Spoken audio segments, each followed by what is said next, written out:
Jesucristo espera. Padre bueno, te pedimos en el nombre de Jesucristo, tu Hijo muy amado, que lo bendigas a Él, que cubras todas sus necesidades, que llenes siempre su espíritu de gozo, de alegría y de paz. Padre bueno, también te pedimos que nosotros también seamos receptivos a todas las enseñanzas que tú deseas transmitirnos.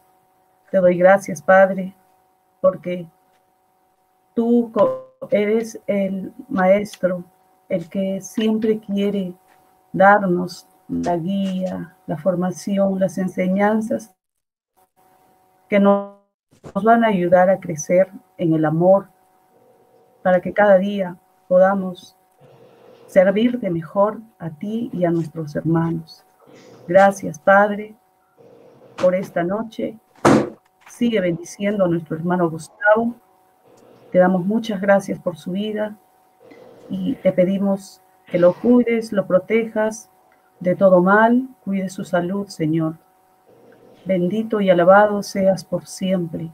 A ti sea la gloria, la honra y el poder por los siglos de los siglos. Amén. En nombre del Padre, del Hijo y del Espíritu Santo. Amén. Muy bien. Buenas noches con todos ustedes, hermanos. El día de hoy vamos a compartir el 7º tema, que se llama una madurez eclesial más profunda. Partimos siempre del texto base que tenemos del discurso del cardenal Kevin Farrell en el año pasado, y decía así: una de sus frases, de sus párrafos de ese discurso era así: el Papa Francisco hace un llamamiento a la renovación, por lo tanto, para que busque una madurez eclesial cada vez más profunda en cuanto a su identidad y a su misión. Y Charis o Haris es el instrumento dado al servicio de este proceso de madurez. Bien, entonces aquí nos está dando la idea de qué cosa es la madurez eclesial, porque ya sabemos que el Charis es el instrumento que el Papa está utilizando para ayudarnos en ese proceso. Madurez eclesial. Para poder hablar de este término, nos vamos a remontar hasta el año 1998, hasta el 30 de mayo, en una vigilia de Pentecostés, cuando el Papa Juan Pablo II históricamente convoca en la Plaza de San Pedro a todos los movimientos y nuevas comunidades, así se denominan, movimientos y nuevas comunidades que hay en la iglesia. Ahí estaban pues la comunidad de San Egidio, Focolares, Catecúmenos, Renovación Carismática, Comunión y Liberación, y la comunidad del Emanuel, todos esos agrupamientos que se han suscitado en estos tiempos. El Papa, en el discurso, en ese encuentro con los movimientos, en ese primer encuentro con los movimientos, citó algunas cosas importantes, dentro de las cuales está el tema que nos compete, ¿ya? Año 1998, 30 de mayo, vigilia de Pentecostés, Plaza de San Pedro. Decía el Papa Juan Pablo II, este acontecimiento, o sea, el que se daba en la Plaza de San Pedro, esa reunión de todas esas comunidades, nuevas comunidades y movimientos aparecidos en la iglesia, dice, es verdaderamente inédito, o sea, no se había dado. Por primera vez, decía él, los movimientos y las nuevas comunidades eclesiales se reúnen todos juntos con el Papa. Es el gran testimonio común, decía él, que recomendé para el año dedicado al Espíritu Santo, porque se acuerdan que fueron los años previos al jubileo, ¿verdad? Y es ahí donde el Papa pidió que un año se dedicase al Padre, otro al Hijo y otro al Espíritu Santo. Entonces, a eso se refiere el Papa. Entonces decía, esto es el testimonio común, es lo que yo recomendé en el año dedicado al Espíritu Santo, en el camino de la iglesia hacia el gran jubileo del año 2000. Y decía el Papa, el Espíritu Santo está aquí con nosotros hoy. Él es el alma de este admirable acontecimiento de comunión eclesial.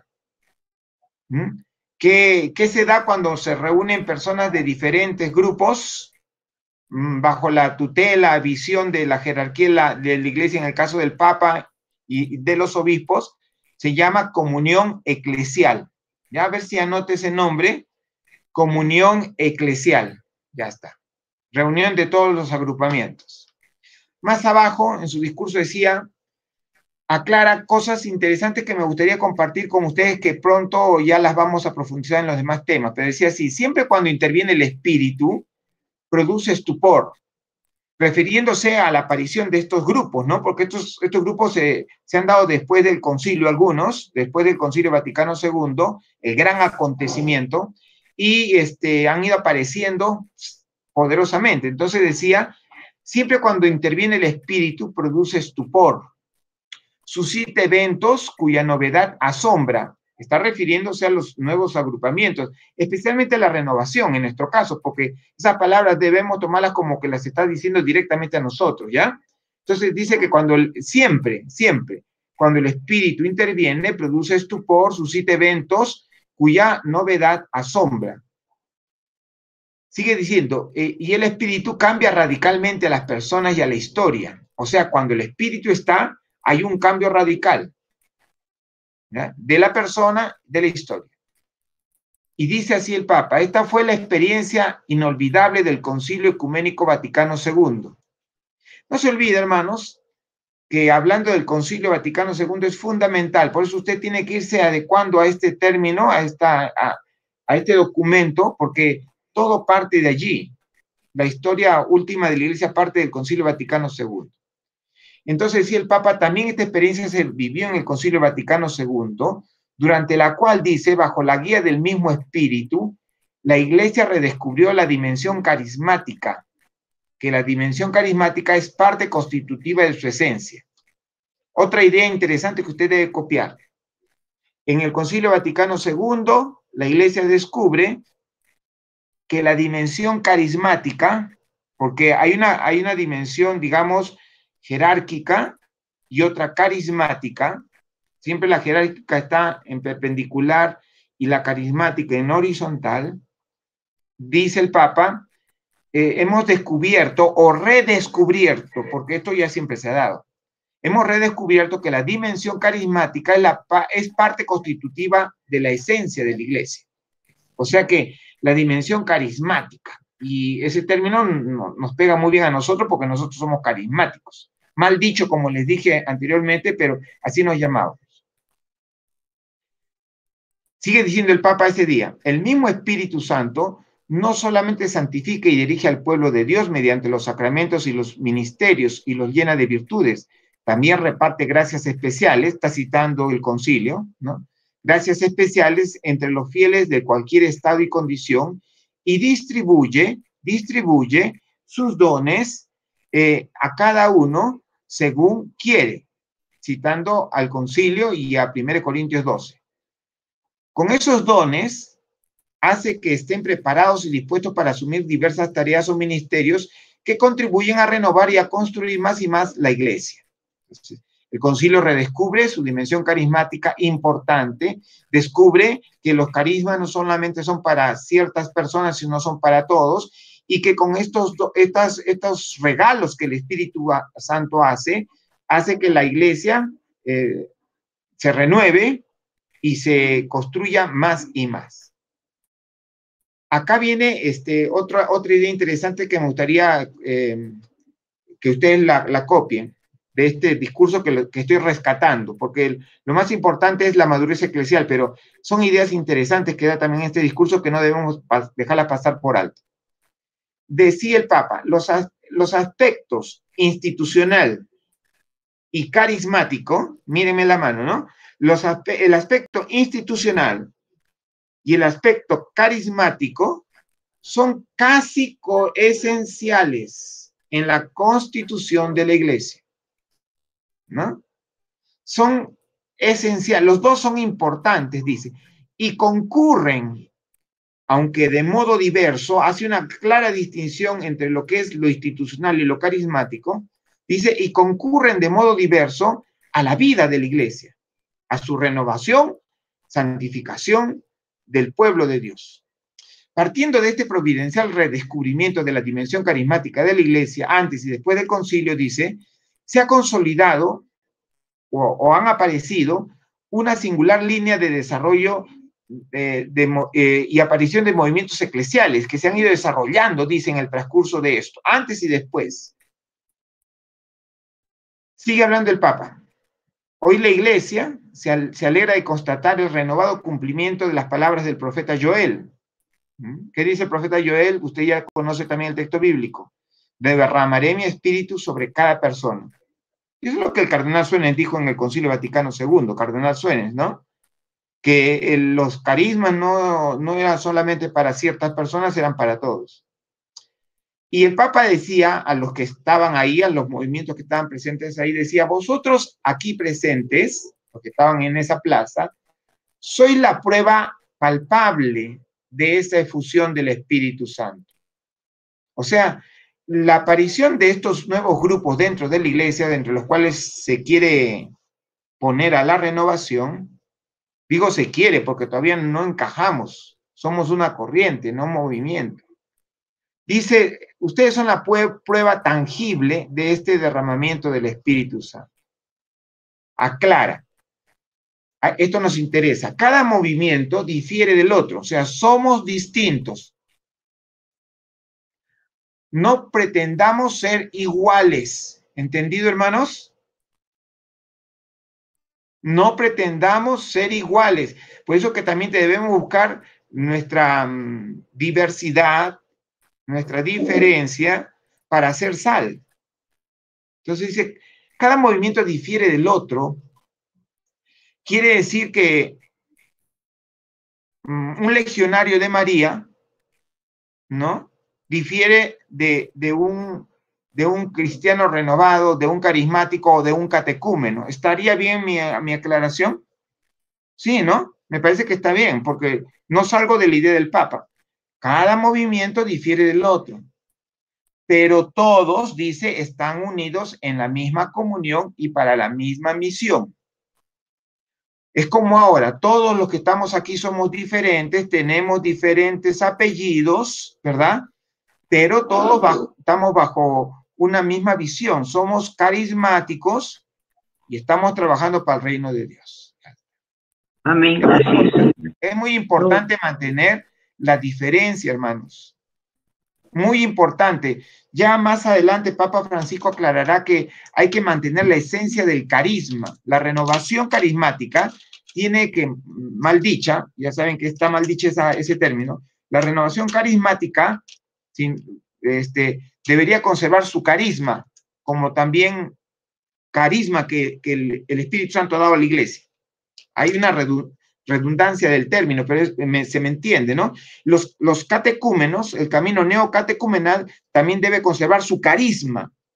Nosotros debemos conservar nuestro carisma y los legionarios, los focolares, los otros agrupamientos también deben conservar su propio carisma. No llegar a parecernos. Y sigue agregando sobre este de algunos carismas suscitados por el Espíritu, dice, irrumpen como un viento impetuoso que aferra y arrastra a las personas hacia nuevos caminos de compromiso misionero, al servicio radical del Evangelio. ¿Qué idea más interesante? Dicen que el Espíritu que ha suscitado estos grupos irrumpe de una manera inesperada y arrastra, miren el término que utilizo, o sea, que empuja, aferra hacia caminos de compromiso, pero radicales. Estos nuevos grupos que han aparecido en la iglesia están compuestos de personas que sí sudan la camiseta o deben sudarla. Y dice que estas personas proclaman sin cesar las verdades de la fe, acogiendo como don la corriente viva de la tradición, aquí hay otro elemento de los grupos, que acogen la tradición y suscitando, dice el Espíritu, en cada uno el ardiente deseo de la santidad. Otro elemento que también tenemos en común todos los nuevos grupos es que queremos ser santos.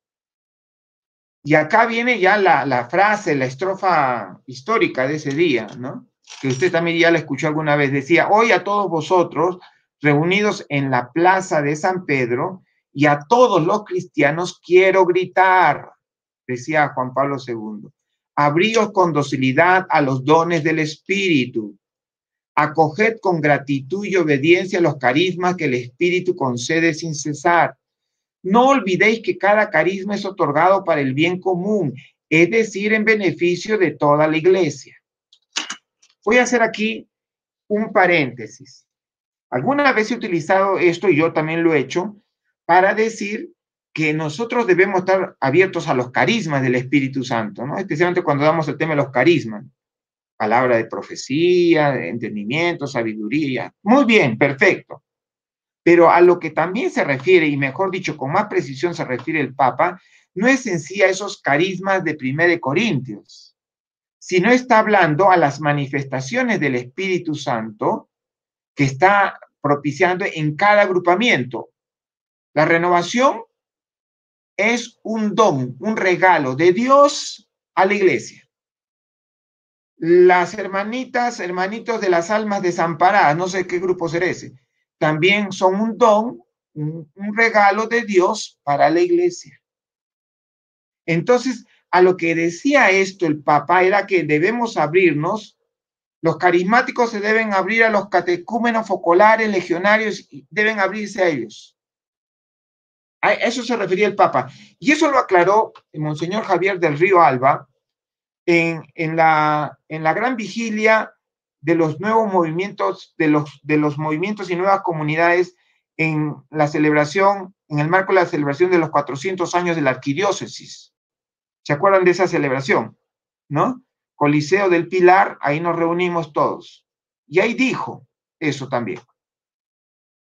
Sigue diciendo el Papa, abríos con docilidad a los dones del Espíritu, acoged con gratuidad y obediencia los carismas que el Espíritu concede sin cesar.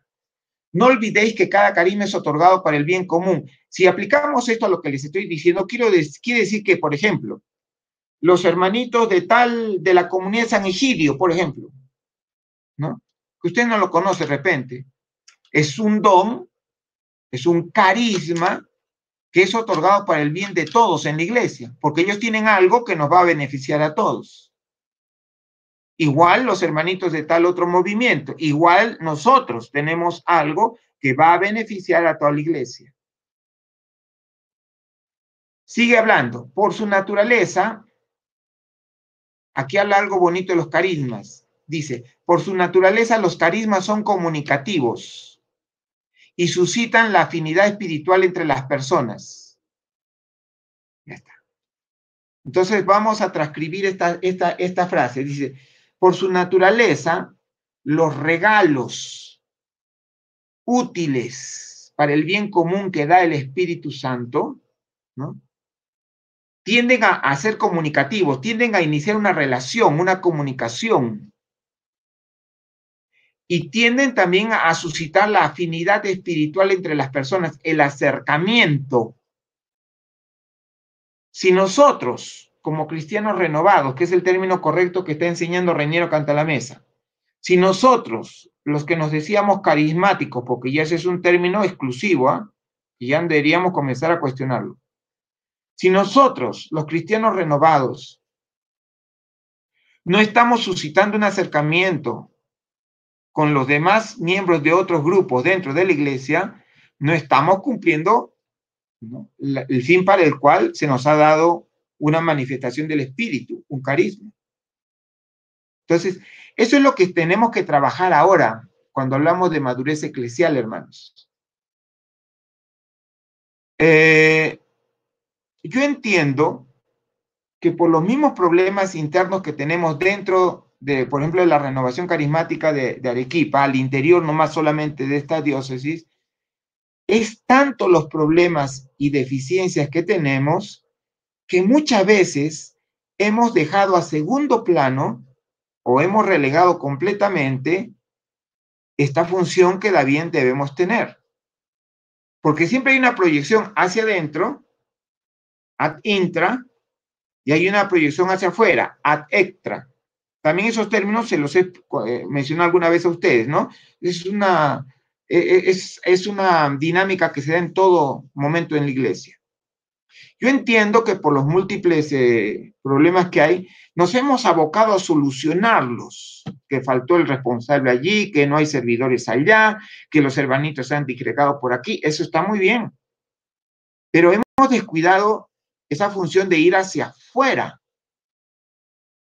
¿no? Y entablar esa comunicación en el primer nivel que yo le llamo, que es con los mismos grupos de la Iglesia Católica, porque luego hay un segundo nivel, que es una dimensión ecuménica, que ya les dije la semana pasada, y espero que no se haya malentendido esto que dije, es un segundo nivel que tarde o temprano va a tener que llegar a nuestra realidad aquí en Perú y también por consiguiente aquí a Arequipa, esa dimensión ecuménica.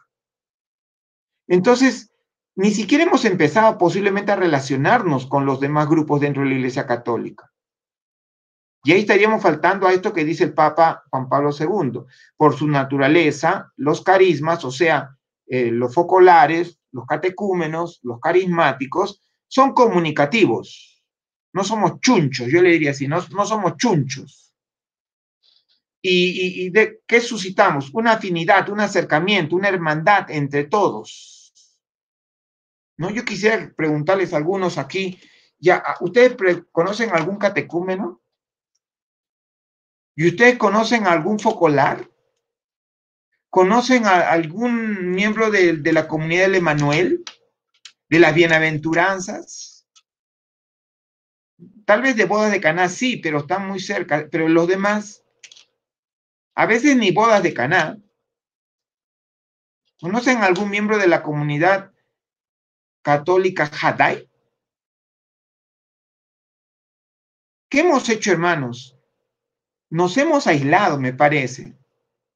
No sé si por miedo o por los muchos problemas que tenemos al interior de nuestras realidades. Sigue diciendo el Papa, suscitan comunicación, afinidad y la amistad en Cristo que da origen a los movimientos, dice. Vamos a correr un poquito.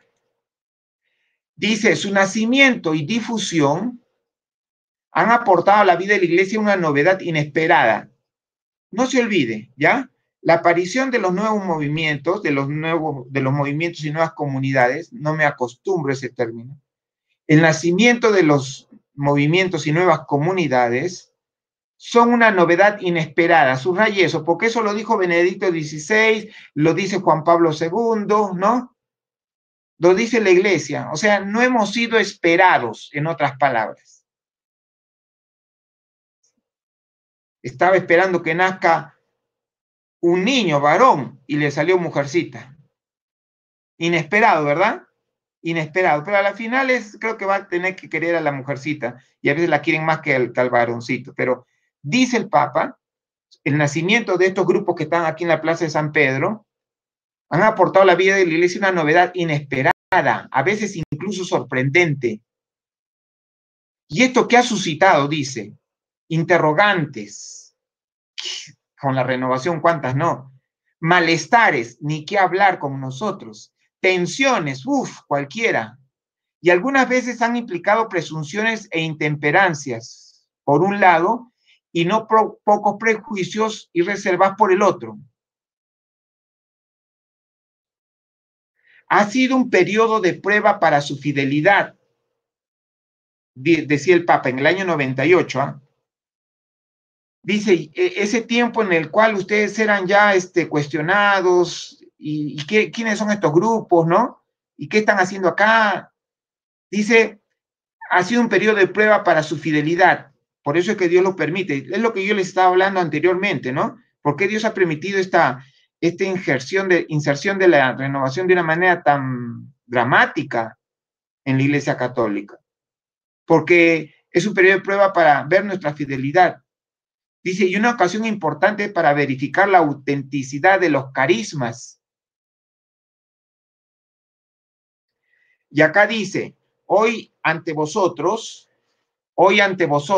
estoy hablando del del 30, del mes de mayo del año 98, ¿ya? 30 de mayo del año 98, estamos un poquito desactualizados. Dice, hoy, ante vosotros, ¿sí? Se inicia, se abre una nueva etapa, la de la madurez eclesial. Al final del tema vamos a ver si estamos en la onda de la madurez eclesial, ¿eh? Pero si no, usted está ¿cuántos años atrasado? 98, 2008, está bastante tiempo atrasadito, ¿no? Algo así como veintitantos, no sé cuántos años más. Dice, hoy ante vosotros se abre una nueva etapa, la de la madurez eclesial. Esto no significa que todos los problemas hayan quedado resueltos. Más bien es un desafío, un camino por recorrer. La iglesia espera de vosotros frutos maduros de comunión y de compromiso. En nuestro tiempo, decía el Papa en ese mismo discurso, frecuentemente dominado por una cultura secularizada que fomenta y propone modelos de vida sin Dios, la fe de muchos es puesta a prueba y no pocas veces sofocada y apagada. Y dice el Papa, entonces se siente con urgencia la necesidad de un anuncio fuerte y de una sólida y profunda formación cristiana, ¿no? Pero ¿de dónde va a esperar eso el Papa? Sigo hablando. Lo que él dice, ¿cuánta necesidad existe hoy de personalidades cristianas maduras? Ahí está lo importante.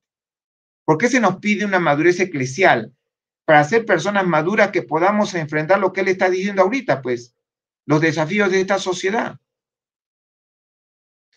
Dice, personas cristianas maduras, conscientes de su identidad bautismal, de su vocación y de su misión en la iglesia y en el mundo. O sea, personas muy preparadas, bien convencidas, bien radicales. ¿Cuánta necesidad dice de comunidades cristianas vivas?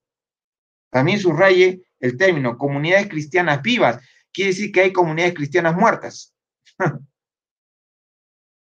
Y aquí entran los movimientos, dice, y las nuevas comunidades eclesiales. Son las respuestas suscitadas por el Espíritu a este dramático desafío del fin del milenio. Vosotros sois esa respuesta providencial. Bueno, para los que estaban entrando en la nueva etapa, si no hemos entrado en la nueva etapa, espero que en los 50 entremos. Bien, entonces, ¿cómo saber en qué nivel o en qué etapa nosotros nos encontramos hoy en este proceso de madurez eclesial?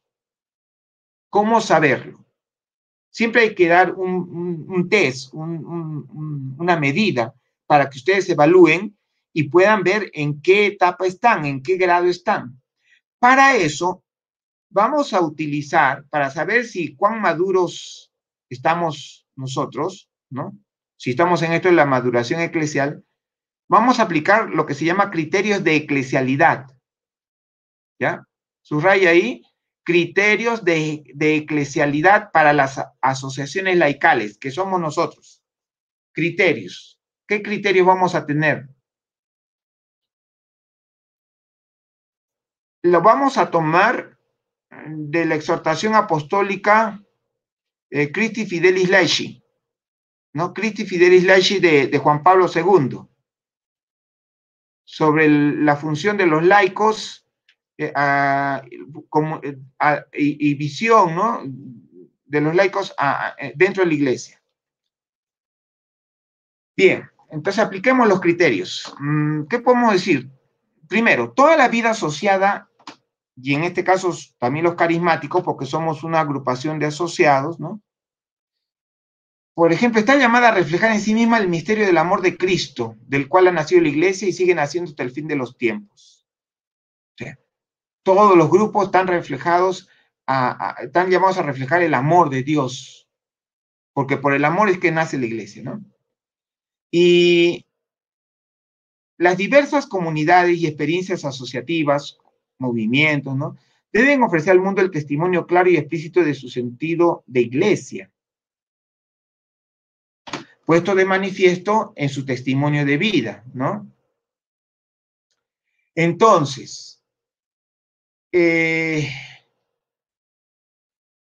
el documento o en la exhortación posinodal Christi Fidelis Laici, el Papa Francisco, Juan Pablo II da 5 criterios de discernimiento y reconocimiento de la eclesialidad.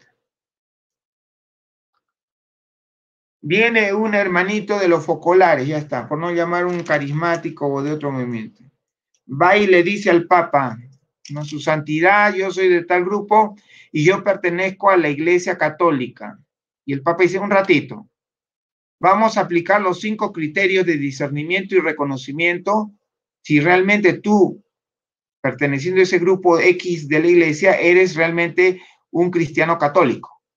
¿Ya? Para eso sirven los criterios. Criterios que deben comprenderse siempre en la perspectiva de la comunión y misión de la Iglesia. Estos criterios deben comprenderse siempre en la perspectiva de la comunión y misión. Subraye comunión y misión. Muy importante. Y no, por tanto, en contraste con la libertad de asociación. Más vamos a acentuar la idea, ¿no?, cuando apliquemos los criterios de cuánta comunión, cuán conscientes estamos de la misión que tenemos. Estos criterios de eclesialidad, como los llama el Santo Padre, ayudan al ejercicio de la libertad de asociación de los fieles, o sea, nos ayudan para poder con libertad seguir sirviendo. Los criterios de eclesialidad para nosotros no son específicamente para nosotros. Antes pertenecen a los criterios de eclesialidad de todas las realidades eclesiales. O sea, no solamente son para los nuevos movimientos y comunidades, ¿no?, sino son para todos los grupos dentro de la iglesia, por si acaso. Para que no vean que es algo solamente para nosotros. Partiendo de que los nuevos movimientos son dones eclesiales por su origen, vida y misión, estos nuevos movimientos y nuevas comunidades nacen en la iglesia, viven en ella y existen para la misión que la iglesia tiene en todo el mundo. Eso está entendible, ¿verdad? Si nosotros nos llamamos del grupo X católicos, nosotros vivimos en función de lo que la iglesia pide, ¿no?, de lo que vive la iglesia, de la misión de la iglesia, porque somos iglesia. Por eso, estos movimientos se caracterizan por la fidelidad a la Iglesia universal. O sea, una característica de los movimientos y nuevas comunidades es una fidelidad a la Iglesia universal. Y esto se da a través de la fidelidad a la Iglesia particular. O sea, yo soy católico no solamente con el Papa, sino soy católico también con el obispo de esta diócesis. Y también soy católico por la fidelidad a mi propio grupo. ¿Entendido? Ya, repito, por eso estos movimientos se caracterizan por la fidelidad a la Iglesia universal a través de la fidelidad a la Iglesia particular y por la fidelidad a su propio carisma.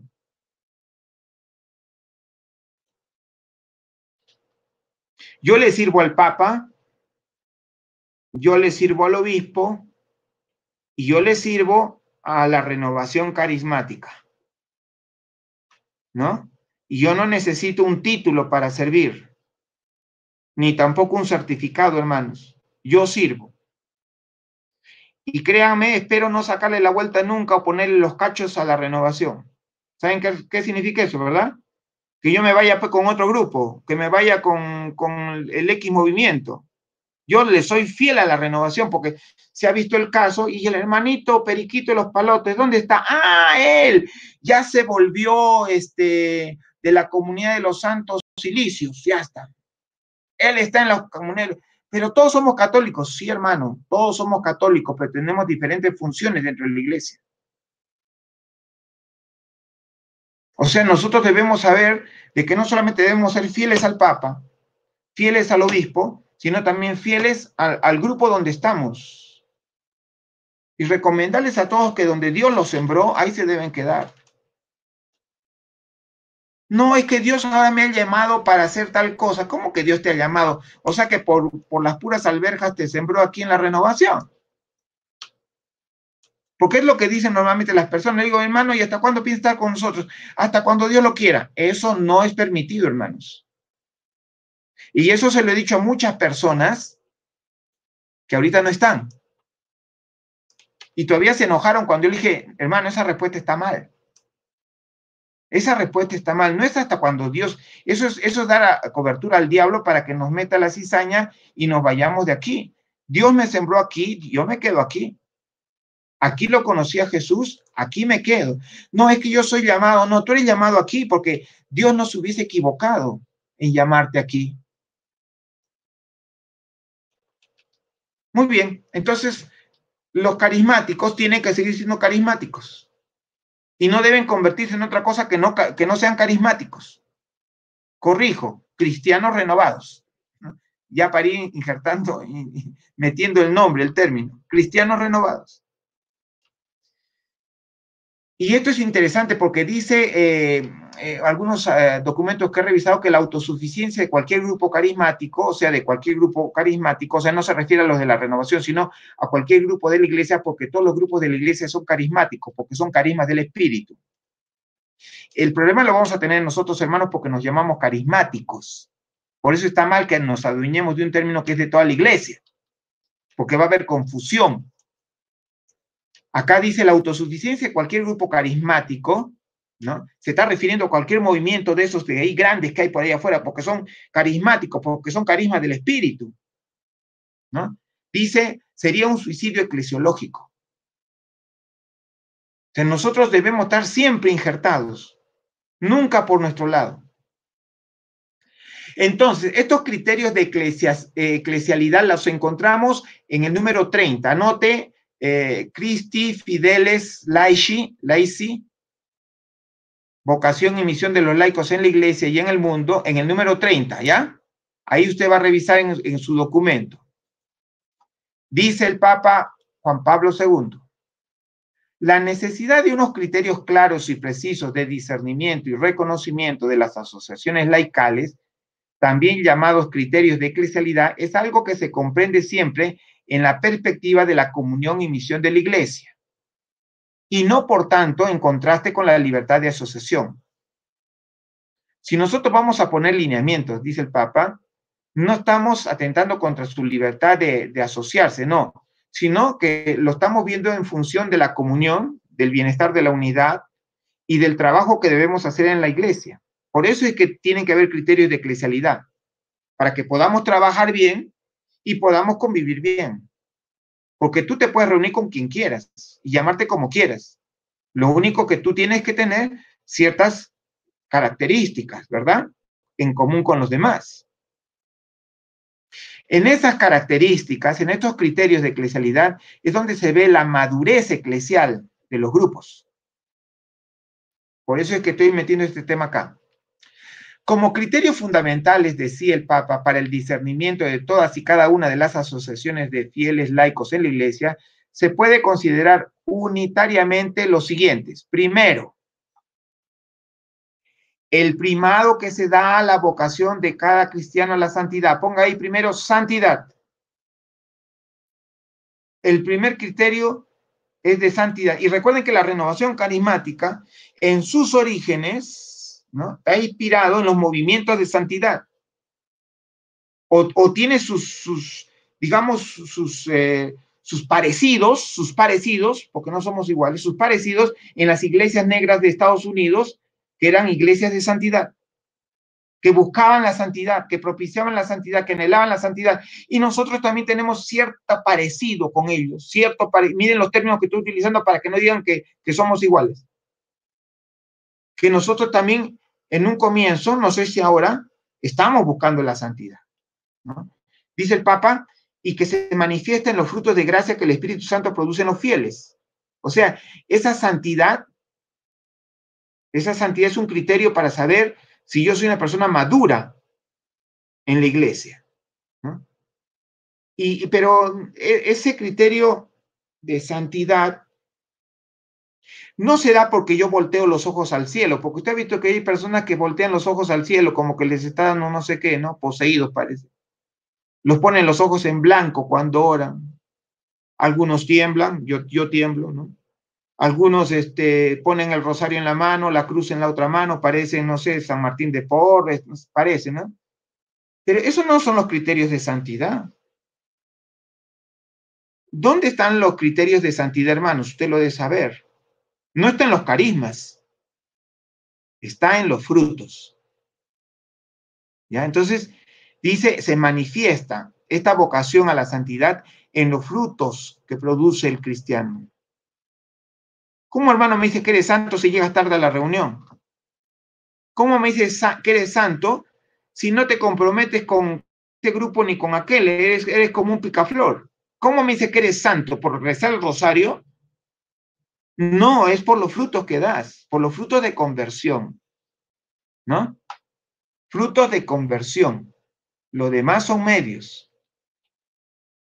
En este sentido, decía el Papa, todas las asociaciones de fieles laicos y cada una de ellas están llamadas a ser cada vez más instrumentos de santidad en la Iglesia, favoreciendo y alentando una unidad más íntima entre la práctica, la vida práctica y la fe de sus miembros. ¿Qué hace la santidad? Que lo que yo creo o espero se asocie con lo que estoy viviendo. Una coherencia de vida. En eso se manifiesta si una persona está en el proceso de santidad, si está en un proceso de maduración. Por los frutos, no por las apariencias, por los frutos. Segundo criterio de eclesialidad, la responsabilidad de confesar la fe católica, acogiendo y proclamando la verdad sobre Cristo, sobre la Iglesia y sobre el hombre. Esto es amplio, ¿eh? No solamente hay que hablar de Jesucristo, nosotros no. Claro que es el mensaje inicial. Hay que hablar de la Iglesia. Hay que hablar del hombre en sí como es. Hay que conocer de todo un poco. Pero todo esto en la obediencia al magisterio de la Iglesia. De ese tema vamos a hablarlo mucho más atrás, ¿no? Creo que son de los últimos temas que les he dado. En la obediencia al magisterio de la Iglesia, que es la que interpreta auténticamente todas estas áreas, ¿no?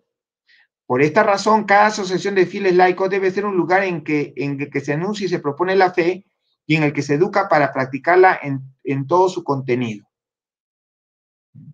Si hay un grupo que cumple con este criterio, es un grupo que está en camino de maduración o ya está maduro o da fuertes rasgos de maduración eclesial. ¿Cuál era el primer criterio? ¿Ah? La santidad. La santidad, ¿no? Sí, y esa santidad que no es que sea de la boca, sino de obras, ¿no? Práctica, estamos hablando de santidad práctica. En mi tiempo existían las viejas cucufatas. ¿Existen ahora todavía las viejas cucufatas? No sé si esa raza se extinguió, pero en mi época habían las viejas cucufatas.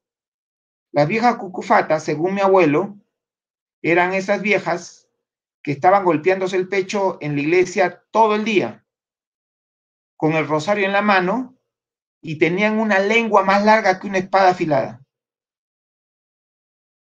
Eran esas viejas, pues, todas criticonas, chismosas. Sin embargo, rezaban el rosario. Sin embargo, estaban en el templo. Sin embargo, no faltaban a ninguna misa y eran amigas del Padre todavía. Esas eran las viejas cucufatas. Pero tenían en la calle una lengua, tenían un testimonio, eran malas las viejas cucufatas. Espero que ya se hayan extinguido.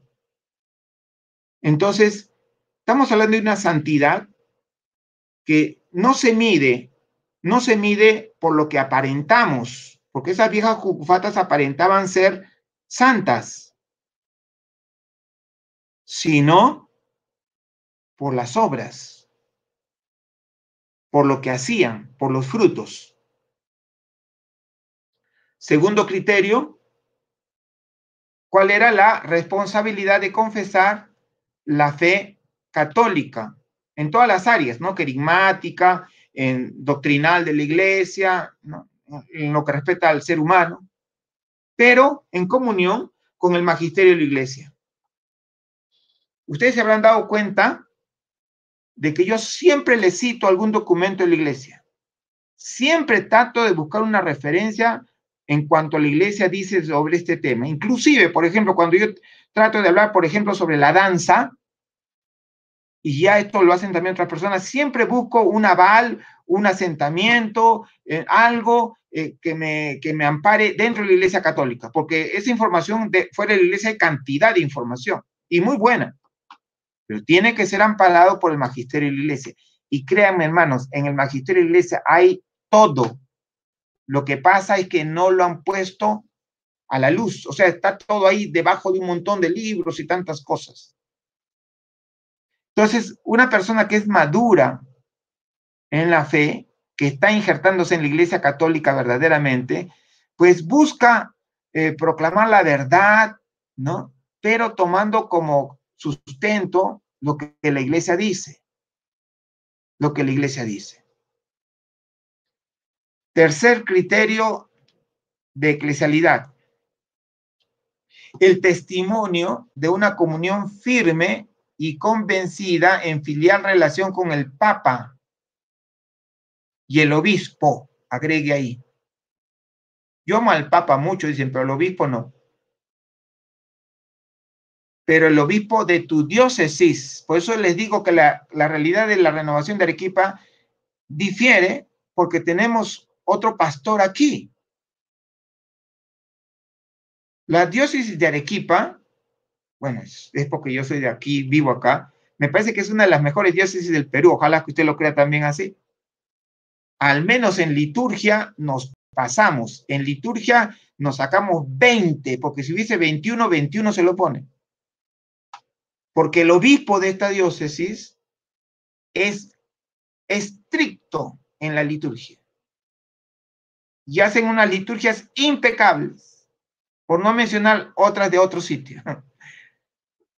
Pero, entonces quiere decir que por lo que vivimos en la diócesis de otro obispo, este obispo imprime su carácter aquí. Por lo tanto, la renovación aquí en Arequipa tiene que tener, oiga, usted tiene los ojos de su papá, ¿saben? ¿Alguien le ha dicho eso? Usted tiene los ojos de su papá y la boca de su mamá. A usted le han impreso las características en su cuerpo, ¿no? Al peruano se le imprime sus características en su mente. Entonces, tercer criterio de eclesialidad, tener una comunión con el Papa y con el obispo. Con el Papa, centro perpetuo y visible de la unidad en la Iglesia Universal, centro perpetuo y visible de unidad, y con el obispo, principio y fundamento visible en la iglesia particular, o sea, en Arequipa. ¿Ya? Entonces dice, y con el obispo, principio y fundamento visible de la unidad en la iglesia particular. Y también dice, en la mutua estima entre todas las formas de apostolado en la iglesia. O sea, no solamente voy a tener comunión con el Papa, con el obispo, sino también con las otras formas de apostolado dentro de la iglesia. O sea, también me voy a llevar bien con el movimiento de catequista, con el movimiento de las almas perdidas, con el, no sé, pues, ¿no? Varios movimientos que puede haber aquí, muchos movimientos, ¿no? Las hermanitas de los pañales de Jesús, hay un montón de movimientos dentro de la iglesia.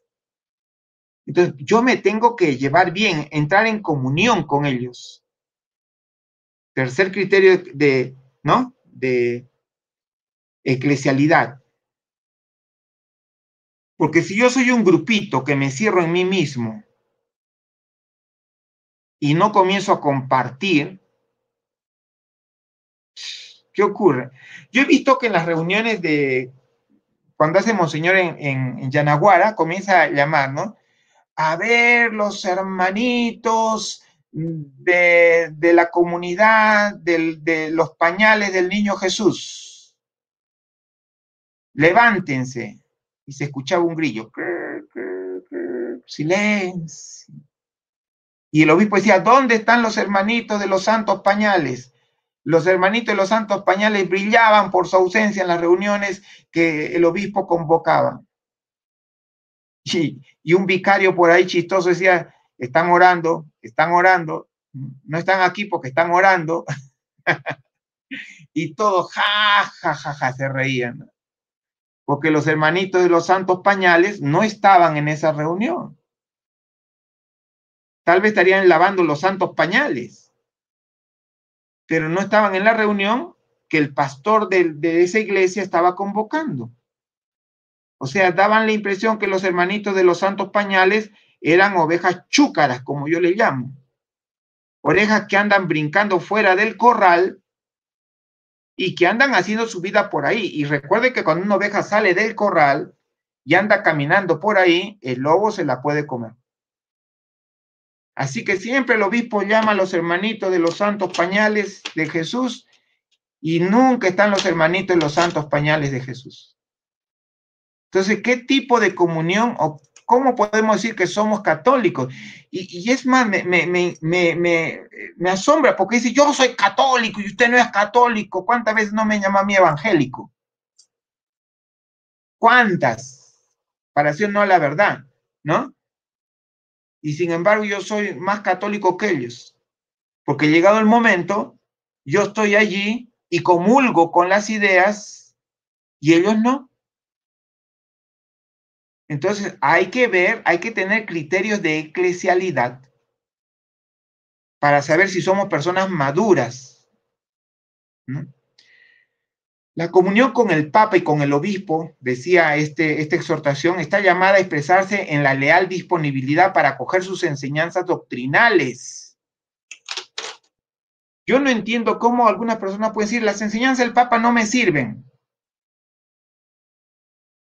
porque esas enseñanzas no son para mí. Eso es algo totalmente infantil e inmaduro. Todo lo que el Papa dice me es útil a mí. No le estoy dando el documento creo que les di el documento a ustedes, no sé, de repente, de lo que el Papa le dijo en la inauguración de la Convención Internacional de Cáritas. O no, creo que se lo di a mis hermanos en el crecimiento, ¿no? Pero una homilía del Papa a los miembros de Cáritas Internacional, lo estábamos aplicando a la realidad del ambiente carismático. Imagínense. Entonces, no puede ser posible, hermanos, que no podamos acoger las enseñanzas del Papa. Y se debe acoger las enseñanzas, dice, y sus orientaciones pastorales. Algo que ha dicho Monseñor Javier del Río Alba es que debemos tener cuidado con la idolatría hacia la sanación. Y la verdad, hermanos, creo que lo dijo por nosotros. Felizmente está ahí grabado en el Facebook del arzobispado, en sus catequesis del mediodía, que ya no las da. ¿Haremos caso de eso? ¿Haremos caso de eso? Tenemos que saber, hermanos, de que si el obispo dice que puede haber una idolatría por la sanidad, es posible que corramos ese riesgo nosotros y debemos nosotros saber escuchar eso y no decir, no, se está metiendo con algo en la renovación, no puede hacerlo. No. Debemos tener un criterio, un crecimiento para escuchar eso, porque cuando el río suena, es que piedras trae. Para que el obispo hable así, debe haber cosas que se haya podido ver. Como hermanitos que se van por aquí y por allá como gallinas sin guato, haciendo sanación por aquí, sanación por allá, dando sus conferencias por aquí, conferencias por allá, y luego recibimos las quejas de los sacerdotes. Quejas que por supuesto pasan por el obispo primero, por si acaso. Si hay un padrecito que va a venir a quejarse con ustedes, téngalo por seguro que ya lo sabe el obispo, ¿no? Entonces, hay que tener comunión, hay que tener la madurez para poder comulgar, de poder sentarnos en la misma mesa y conversar, y que nos digan muchas cosas que tal vez no querramos escuchar nosotros. Decía el Papa Juan Pablo II, la comunión eclesial exige además el reconocimiento de la legítima pluralidad de las diversas formas asociadas de los fieles laicos en la Iglesia y al mismo tiempo la disponibilidad a la recíproca colaboración. Una persona madura en la fe acepta que el Espíritu Santo también se está moviendo en este momento en el grupito de las hermanitas desamparadas de la punta del cerro. Que también el Espíritu Santo se está moviendo allí, que también algo tienen que dar. Y de que también yo voy a colaborar con ellas y ellas conmigo. Vamos a entrar a la cuarta, ¿no es cierto? El primero, ¿qué cosa era? Santidad. El segundo criterio era confesar la fe católica ampliamente, en todos los aspectos que ya les dije. El tercero era testimonio de comunión, papa, obispos y demás grupos. Siguiente criterio, la conformidad y participación en el fin apostólico de la iglesia. O sea, estar en línea con el fin apostólico de la iglesia. ¿Cuál es el fin de la iglesia? ¿Cuál es el fin de la iglesia, no? ¿Cuál es el fin apostólico de la iglesia? Dice acá. Es la evangelización. Evangelización y por consiguiente santificación de los hombres. Y agrega, y la formación cristiana de su conciencia. Desde este punto de vista, dice, a todas las formas asociadas de fieles católicos y a cada una de ellas se les pide un decidido ímpetu misionero que les lleve a ser cada vez más sujetos de una nueva evangelización.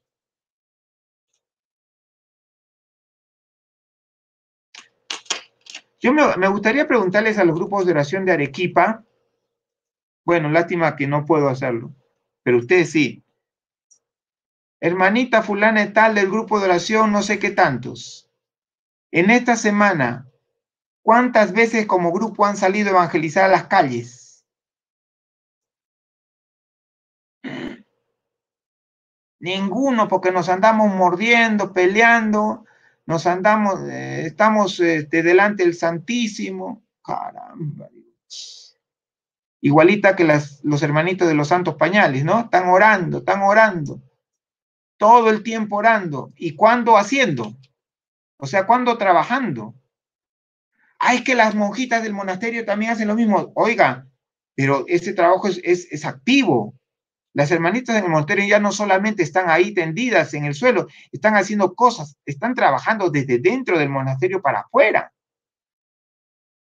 No es simplemente orar, es actuar también. Entonces, una persona que es madura en la fe, está dispuesta a evangelizar. Eso no les parecería un buen termómetro para evaluar los grupos de oración sin que ellos sepan, por ejemplo, preguntarles, hermanito, ¿les gustaría evangelizar? ¿O en qué punto está la evangelización en sus prioridades? Primero, segundo, tercer punto. ¿No? Y se darán cuenta de que esto de evangelizar no está muy en boga últimamente. No están abocados a otras cosas. Y si se han ofendido algunas personas o se ofenderán, no me interesa, pero tengo que decirles esto. Una persona madura en la fe está metido en la evangelización, santificación, formación, ¿no? Y último criterio, el comprometerse en una presencia en la sociedad humana, ¿no? El Espíritu Santo y el hombre. Tercer documento de Malinas, ¿verdad? A ver, estaba haciendo recuerdo, sí, usted debe manejar los documentos de Malinas aquí al dedillo. Tercer documento de Malinas precisamente habla sobre esta parte. Comprometerse en una presencia en la sociedad humana. ¿Dónde están los carismáticos encerrados en el cenáculo? ¿Y qué hacen? Pidiendo que el Espíritu Santo baje. Cuando ya bajó, hermanos. Algunos siguen pidiendo cuando ya bajó. Cuando ya se está moviendo. Increíble. Hay algunos que siguen pidiendo.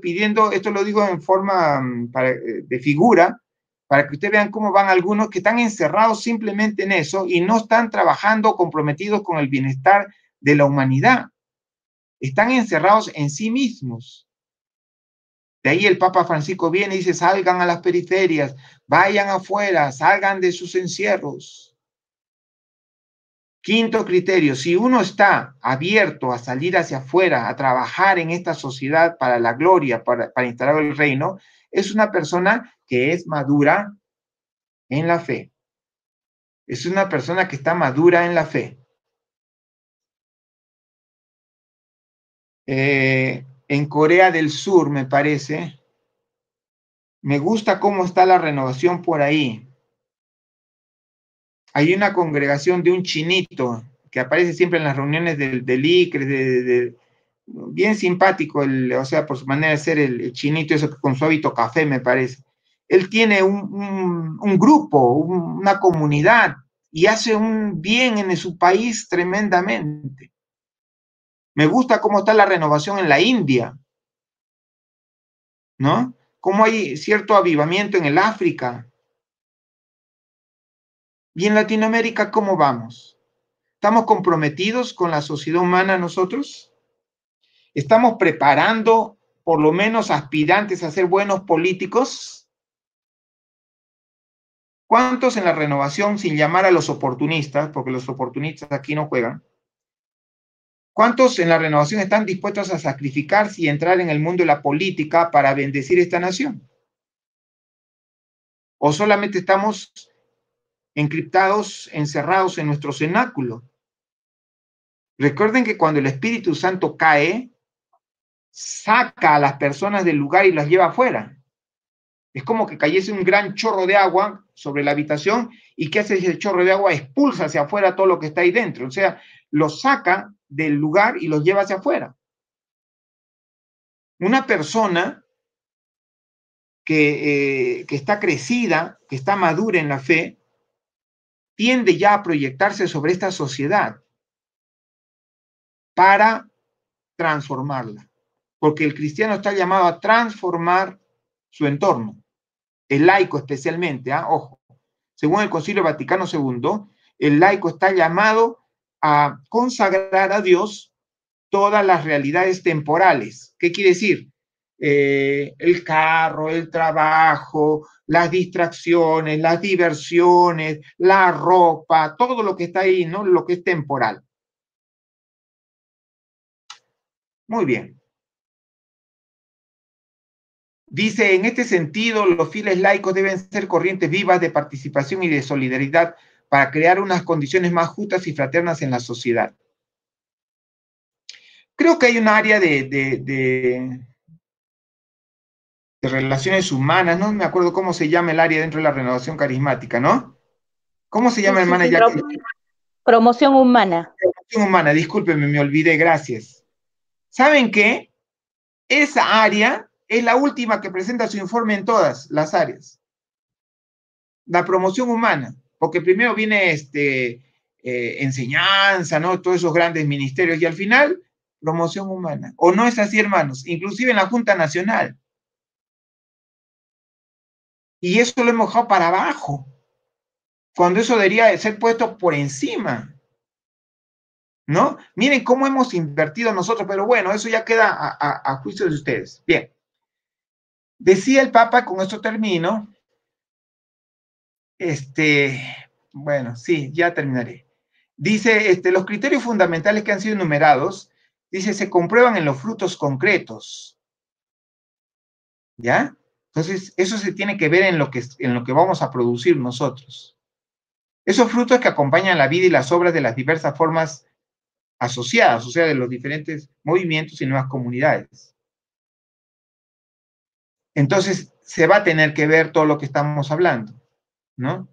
Se va a tener que ver fruto, por ejemplo, renovado por la oración, contemplación, vida litúrgica y sacramental, el estímulo a vocaciones al matrimonio cristiano, al sacerdocio, a la vida consagrada, la disponibilidad de participar en programas y actividades de la iglesia.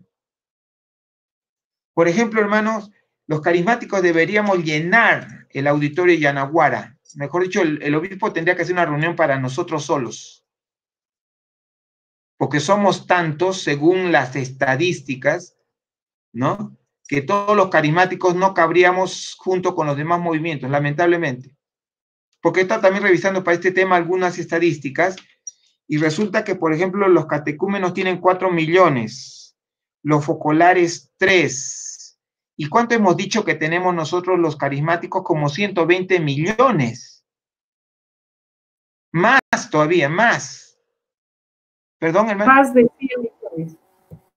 ¿Se dan cuenta? Pero yo también me pregunto, ¿y dónde están esos 100 millones de personas? ¿Qué hemos hecho?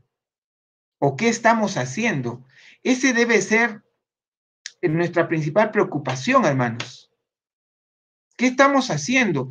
Se supone que en la medida que somos un gran impacto en la iglesia, en esa misma medida debemos estar manifestando nuestra presencia. ¿O son simplemente 100 millones de personas que emocionalmente se motivaron en algún momento y luego desaparecieron? Y no han tenido una conversión sincera.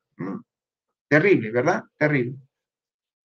Entonces, con esto terminamos el tema, hermanos, el día de hoy, sobre lo que es madurez eclesial. Lógicamente que hay bastante pan por rebanar, inclusive se ha quedado en el tintero los documentos que el ICRES sacó en el año 2004, me parece, en el boletín del ICRES, dieron un año completo a lo que se llamó la madurez eclesial. A ver, permítame, por favor.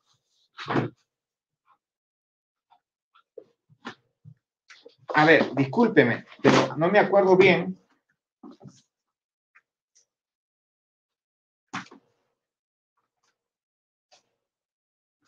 Sí, en el año 2004, el ICRES, en sus boletines, que ya no lo saca, sacó una serie de charlas que habla de la madurez eclesial desde la perspectiva carismática, netamente, y solamente les doy los títulos de los temas que trataron en ese año. Por ejemplo, comunión y compromiso. Otros, unidad. Otro, a ver, ¿qué más encuentro? Santidad. Otro, ecumenismo auténtico. Y con ese tema terminó el año 2004 en los boletines del ICRES. ¿Ya? En los boletines de formación de servidores, no en el boletín, sino en el boletín de formación de servidores, porque emitían 2 documentos. Supongo que la renovación, la oficina tiene los originales, porque yo les he pasado algunas copias inclusive, ¿verdad? Para completar la colección. Revise, allí, en el año 2004, se le da más luz, ya más centrado en la realidad carismática, de cómo veía el ICRES nuestra madurez eclesial.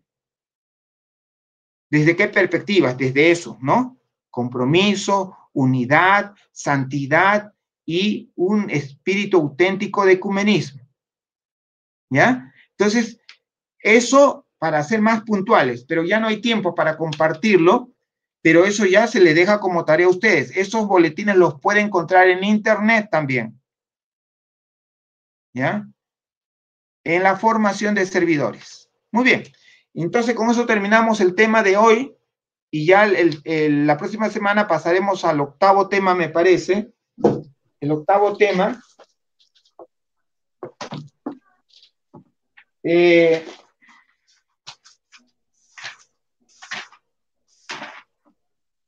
Identidad y misión.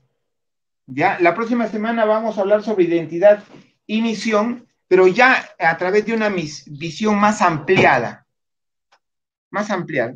De eso también en los boletines del ICRES han hablado mucho, ¿no? Lo ha hablado el Papa Francisco. Hay mucho pan por rebanar sobre ese tema. Entonces, muchas gracias, hermanos, por haberme escuchado en el día de hoy y estaremos, Dios mediante, la próxima semana nuevamente comunicándonos. Muchas gracias. Muchas gracias, hermano. Dios lo bendiga muchísimo. Que el Señor lo guarde y proteja en todo momento. Gracias, hermanito. Amén. Gracias, buenas noches. Bien, hermanos lindos, creo que el tema ha sido más que